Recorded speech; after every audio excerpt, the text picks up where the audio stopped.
Hello guys, welcome back to our channel. Today in this video, let us see what are the different types of chats in Power BI. Okay, Power BI offers a wide variety of chats and visualizations that you can use to represent your data effectively. Okay, uh, so at first let's go to column chat.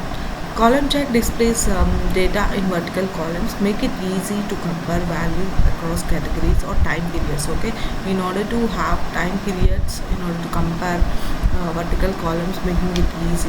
Okay, in order to represent some time periods, you can use this column chart. Okay, next one is bar chart, similar to the column chart but with horizontal bars.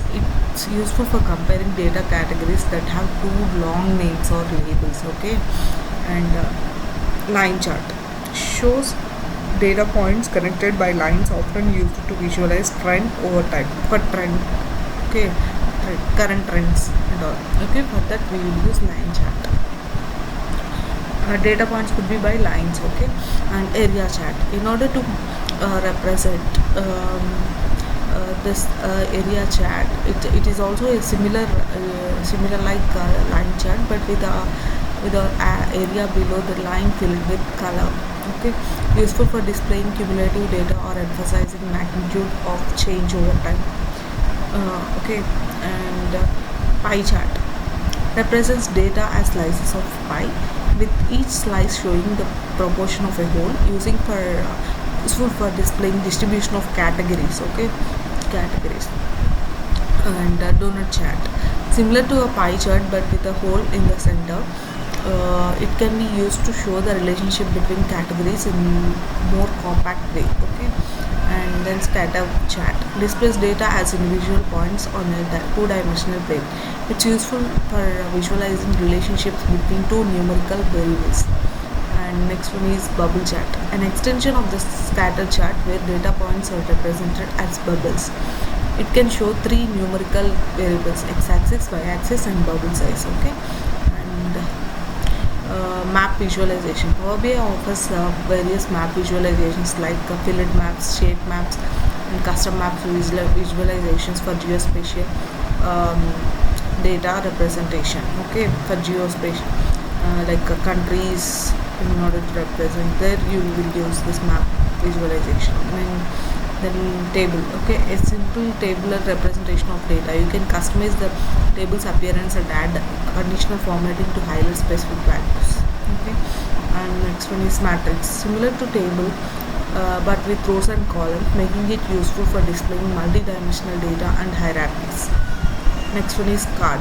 Okay, a single value or KPI displayed as a card with large font. It's useful for showcasing the key metrics.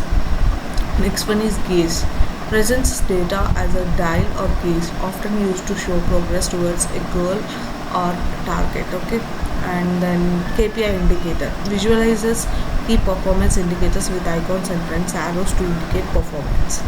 Next one is tree map. Okay, it represents hierarchical data as nested rectangles with the size of each rectangle indicating a quantitative value. Next one is waterfall chart, shows an initial value is affected by a series of positive and negative factors. It's useful for visualizing financial data and changes in values over time. Okay, and then funnel chart, used to visualize the stages in a process or sales funnel, showing the number of items or values at each stage. Next one is bullet chart, combines multiple data points to provide a concise view of performance against a target or benchmark. And the next one is ribbon chart, displays data over a two-dimensional plane with connected ribbons. It's often used to show relationship between multiple data points. Okay, next one is sunburst chart. Sunburst chart represents hierarchical data as a series of links allowing you to drill down into the details. These are some of the most commonly used chart types in Power BI, but the tool offers even more customization options and specialized visuals to custom visuals and third-party extensions. The choice of chart type depends on the nature of your data and the story you want to tell with your visualization. Okay, now I will show you where you will find all these charts. Okay, so here you go. These are the type of charts: stacked bar chart, and then stacked column chart, clustered bar chart, column chart, and then we'll go with pie chart, donut, okay, and scatter chart, and this is the funnel, okay. This is the card, okay, and then multi-row. So in the right side, in the visualization page, you will be able to see all these type of charts, okay. I hope this video is helpful for you. I request you to please subscribe to our channel so that you won't miss any of the updates on Power BI, okay. Please subscribe so that it will support us. Thank you. Have a great day. Bye bye.